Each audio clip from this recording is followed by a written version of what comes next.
Friends, मैं स्मृति आपका अपने YouTube channel Techno Art Made Easy में स्वागत करती हूँ।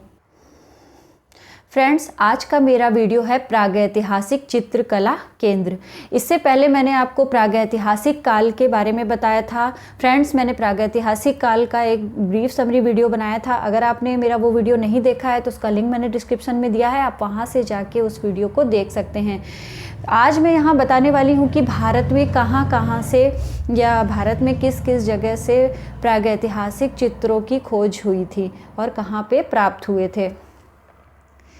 इस वीडियो में मैं बताऊंगी उत्तर प्रदेश के बारे में। इस वीडियो में मैं बात करूंगी केवल उत्तर प्रदेश के जो शिला चित्र थे, ठीक है, क्योंकि जो गुफा चित्र थे वो बहुत जगह से प्राप्त हुए थे, भारत के अलग अलग स्थान से प्राप्त हुए थे। इस वीडियो को लेंथी नहीं बनाया मैंने इसको अलग अलग पार्ट में समझाने की कोशिश की है। तो आज मैं इस वीडियो में केवल आपको उत्तर प्रदेश के बारे में बताने वाली हूँ कि उत्तर प्रदेश में कहाँ से प्रागैतिहासिक चित्र प्राप्त हुए थे और कौन कौन से हैं, कौन कौन से इंपॉर्टेंट हैं जो हमारे अक्सर क्वेश्चंस में पूछे जाते हैं। तो जो भी मतलब आर्कियोलॉजिस्ट थे, जितने कलाविद थे, आज उन्होंने इतनी रिसर्च के बाद आज हमारे सामने प्रागैतिहासिक चित्र बहुत सारे अवेलेबल, बहुत सारे उसके साक्ष्य मिले हैं अलग अलग गुफाओं से, अलग अलग जगह से, जिसके द्वारा हमें उस समय के मानव की पूरी जानकारी होती है, या उस समय का एक तरीके से हमको एक वो मिरर या आईना दिखता है कि उस समय मानव कैसे रहता था, क्या उसके क्रियाकलाप थे और कैसे वो अपना जीवन यापन करता था। तो उत्तर प्रदेश में सबसे ज़्यादा चित्र विंध्य पर्वत श्रृंखला एवं सतपुड़ा श्रृंखला से प्राप्त हुए हैं। और मुख्य रूप से अगर हम देखें, पूरे की बात करें तो जो उत्तर प्रदेश है, मध्य प्रदेश है, राजस्थान है और दक्षिण भारत है, ये सारे गुफा चित्रों के केंद्र रहे हैं। मतलब सबसे ज़्यादा चित्र हमें इन्हीं स्थान से प्राप्त हुए हैं। कई बार विद्वान ये भी कहते हैं कि जो उत्तर भारत के चित्र हैं और जो दक्षिण भारत के चित्र हैं, उनके चित्रों में बहुत समानता देखने को मिली है। तो कोई ये भी कहता है कि शायद उस समय का जो मानव था वो यायावर था, मीन्स मतलब एक स्थान से दूसरे स्थान जाता था। तो शायद वो मानव घूमते घूमते उत्तर भारत से दक्षिण भारत, या दक्षिण भारत का मानव यहाँ का मानव घूमते घूमते वहाँ पहुँचा हो और उसने गुफाओं में चित्र बनाए हों। तो इस वजह से उन दोनों के मतलब जो दक्षिण भारत है, उत्तर भारत है, उनके बीच में एक कड़ी भी मानी जाती है, या ये माना जाता है कि शायद जिन लोगों ने यहाँ चित्र बनाए थे और उन्हीं लोगों ने वहाँ चित्र बनाए हैं। तो ये अलग अलग अनुमान लगाया है, इस पे कोई भी लिखित विवरण हमारे पास अवेलेबल नहीं है। और कुछ लोगों ने ये भी कहा है कि भोपाल एवं जो नर्मदा के अंतर्वर्ती क्षेत्र है, वहाँ से ही सबसे पहले प्रागैतिहासिक चित्रों की शुरुआत हुई थी। मतलब वहाँ पे ही सबसे ज़्यादा चित्र या शुरुआत वहाँ से ही चित्रों की मानी गई है। यहाँ मैं बताऊंगी आज आपको उत्तर प्रदेश के प्रमुख केंद्र। उत्तर प्रदेश में हम दो प्रमुख केंद्र देखते हैं, एक मिर्ज़ापुर है हमारा, एक बांदा क्षेत्र है। इन दोनों में बहुत सारे चित्र प्राप्त हुए हैं। मिर्ज़ापुर क्षेत्र में बहुत मतलब जगह जो बहुत छोटी छोटी जगह हैं, वहाँ पे गुफा चित्र बहुत अधिक संख्या में प्राप्त हुए हैं। अब मेन क्या है, वहाँ पे लिखनिया या लखनिया भी बोलते हैं इसको, लखनिया 1 और लखनिया 2 के नाम से ये फेमस है। ये जगह बहुत इंपॉर्टेंट है और अब इसी में मैं डिस्क्राइब भी इसको करने वाली हूँ आगे। बट जो और जगह हैं इनके बारे में आपको थोड़ा थोड़ा पता होना चाहिए, या एटलीस्ट नाम तो आपको पता ही होने चाहिए, ताकि आप कन्फ्यूज़ ना हो। अगर क्वेश्चंस भी आते हैं तो आप उसको क्लियर कर सकें। तो कुछ जगह हैं जैसे कोहबर है, भलडरिया है, विंढम है, लोहारी है, चरवा है, घोड़मंगर है, चुनार है, सोरहो घाट है, खोड़हवा है और महडरिया है, संगलाना है, मोरहना है, भैंसोड़ है, रौंप है और हरनीहरन। ये सारी जगह कहाँ आती हैं? मिर्ज़ापुर क्षेत्र के अंतर्गत आती हैं। और इसमें जो जो इम्पॉर्टेंट है वो मैं अभी आपको क्लियर करूँगी आगे। इसमें सबसे पहले मैं बात करूँगी लिखनिया की, जो सबसे ज़्यादा इम्पॉर्टेंट है। ये विंध्याचल पर्वत की कैमूर श्रृंखला में स्थित सोन नदी के किनारे जो मिर्ज़ापुर जिला है वहाँ पे है। यहाँ पे 100 से अधिक गुफाएं मिली हैं। इन्हीं गुफाओं में एक है लिखनिया। इन चित्रों की खोज, मतलब मिर्ज़ापुर चित्रों की खोज सर्वप्रथम आर्चीवाल कलाइल तथा जॉन कॉकवर्ड ने 1880 में की थी। ठीक है, और यहाँ के जो चित्र हैं वो इतने ज़्यादा रियलिस्टिक मीन्स इतने ज़्यादा यथार्थ और स्वाभाविक लगते हैं, उनको देख के ये लगता ही नहीं है कि ये उस समय के आदि मानव द्वारा बनाए हुए चित्र हैं। बहुत क्लियरिटी है, बहुत।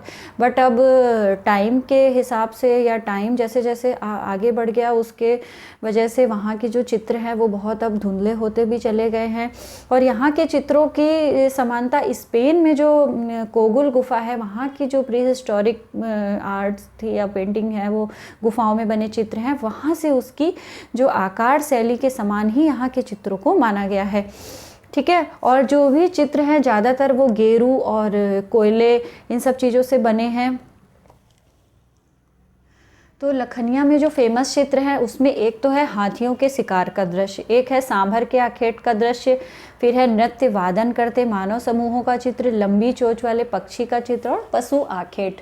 एक चीज़ बताऊं आपको, पशु आखेट आपको हर गुफा चित्र में मिला हुआ है, हर जगह से, मतलब पूरे भारत में जितनी भी गुफाएं हैं सबसे ज़्यादा चित्र आखेट के ही मिले हैं। ये है लखनिया एक में हाथियों के पकड़ने का दृश्य, बहुत ही सुंदर, बहुत ही अच्छा चित्र है। इसमें देख के इतना क्लियर एलिफेंट समझ में आ रहा है, लाल गेरू रंग से बना हुआ है, बहुत सारे धनुर्धारी हैं और जो मतलब शिकारी हैं, शिकार कर रहे हैं, कुछ घोड़े पे सवार हैं, कुछ के हाथ में तलवार भी है, धनुष भी है, जो भी वो बनाते थे उस समय हथियार, वो सभी वो अपने हाथ में पकड़े हैं और कैसे शिकार करने के लिए चारों तरफ उसे घेर कर खड़े हैं। ठीक है, नेक्स्ट ये है सांभर आखेट का दृश्य और इसमें जो हथियार पकड़ा हुआ है, भाला पकड़ा हुआ है, वो कुछ कांटेदार जैसा प्रतीत हो रहा है। ठीक है, ये दोनों चित्र तो हमारे थे लखनिया के। ठीक है, नेक्स्ट मैं बताऊंगी आपको विजयगढ़ दुर्ग के समीप घोड़ मंगर नामक गुफा में गेंडे के शिकार का दृश्य मिला है। जो भी इंपॉर्टेंट चीज़ें हैं वो मैं साथ में बताती इसलिए चल रही हूँ, वो लखनिया के थे और ये विजयगढ़ दुर्ग के समीप घोड़मंगर नामक जो गुफा थी वहाँ से जो ये गेंडे के शिकार का दृश्य, ये क्वेश्चन बहुत बार पूछा गया है और कंफ्यूज भी करता है बच्चों को, क्योंकि कई बार ऑप्शन में विजयगढ़ दुर्ग भी दिया रहता है। बट अगर आपने डिटेल में पढ़ रखा है तो आपको पता होती है चीज़ें कि ये कहाँ पे है, कौन सी पर्वत श्रृंखला में है या किस जगह ये चित्र मिला है। अगर आपने ज़्यादा डिटेल नहीं पढ़ी है, ऊपर ऊपर से ही पढ़ा है, तो आप कंफ्यूज रहेंगे और आपको आता हुआ भी आप नहीं सही कर पाते। तो इसलिए मैं साथ साथ बताती चलूँगी कि आपको बहुत डिटेल में भी चीज़ें पता होनी चाहिए, ताकि अगर आप सिविल की भी तैयारी कर रहे हैं या अदर कॉम्पिटिटिव एग्ज़ाम जिसमें आर्ट कल्चर से रिलेटेड क्वेश्चंस आते हैं, उसमें क्वेश्चन बहुत डीप पूछे जाते हैं, बहुत ऊपर ऊपर से क्वेश्चंस नहीं आता है उसमें। बहुत मतलब आपको अब तक जब तक डीप नॉलेज नहीं होगी सब्जेक्ट में आप उसको क्लियर नहीं कर पाते। इसलिए आपको पता होना चाहिए कि विजयगढ़ दुर्ग जो था वो मिर्ज़ापुर में, इसके समीप ही घोड़मंगर जो नामक गुफा है उससे गेंडे के दृश्य का मिला हुआ है। इसमें गेंडे ने एक शिकारी को आगे की तरफ उछाल भी दिया है, कुछ लोग उसको मतलब तीर चला रहे हैं और जो भी हथियार वगैरह है उससे उसको प्रहार कर रहे हैं। ठीक है, इसके उतना तो इम्पॉर्टेंट है। उसके अलावा जो अन्य चित्र हैं, जो क्वेश्चंस मतलब एग्ज़ाम के लिए आप लोगों से ज़्यादा पूछे जाते हैं, उनमें भी मैंने थोड़े थोड़े आपको क्लियर करती चलूँ। जैसे लोहरी नामक जगह से जलती हुई मसाल लिए एक आदमी का चित्र प्राप्त हुआ है, ये भी इम्पॉर्टेंट है। कई बार पूछा गया है कि जलती हुई मसाल लिए आदमी किस गुफा से मिला है। और रौंप नामक जगह से भी गेंडे के आखेट का दृश्य मिला है। घोड़मंगर जो मैंने अभी आपको दिखाया, गेंडे के शिकार का, मगर और घोड़े का चित्र भी मिला है। सोरहो घाट बहुत इंपॉर्टेंट है, सोरहो घाट, यहाँ से हाथ के छाप के चित्र मिले हैं। ठीक है, चित्र तो बहुत सारे गुफाओं में, मतलब जितनी भी गुफाएं थी चित्र तो बहुत सारे मिले हैं, कोई हर चित्र का अपना कोई एक इम्पॉर्टेंस नहीं है। जो कुछ कुछ चित्र हैं जो बहुत ज़्यादा फेमस रहे हैं या बहुत ज़्यादा क्वेश्चंस भी बनते आए हैं, जो क्लियर रहे हैं, जैसे हाथ के छाप के चित्र उत्तर प्रदेश में सोरहो घाट नामक गुफा से प्राप्त हुए हैं। ठीक है, भलडरिया में विश्व प्रसिद्ध ऊंट का चित्र मिला है और घायल सुअर का चित्र मिला है। विजयगढ़ नामक जगह से 3 आदमियों को लाल, पीले तथा सफ़ेद रंग में बनाया गया। इसके साथ गेंडा, बारहसिंगा, हिरन आदि पशुओं का चित्र प्राप्त हुआ है।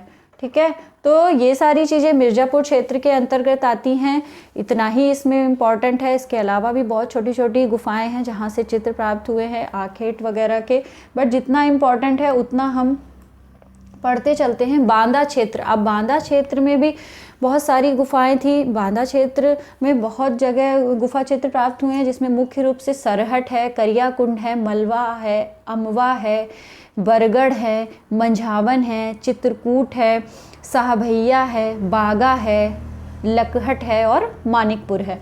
ठीक है, बांदा क्षेत्र के चित्रों की खोज सर्वप्रथम श्री सिल्वेराड महोदय जी ने की थी।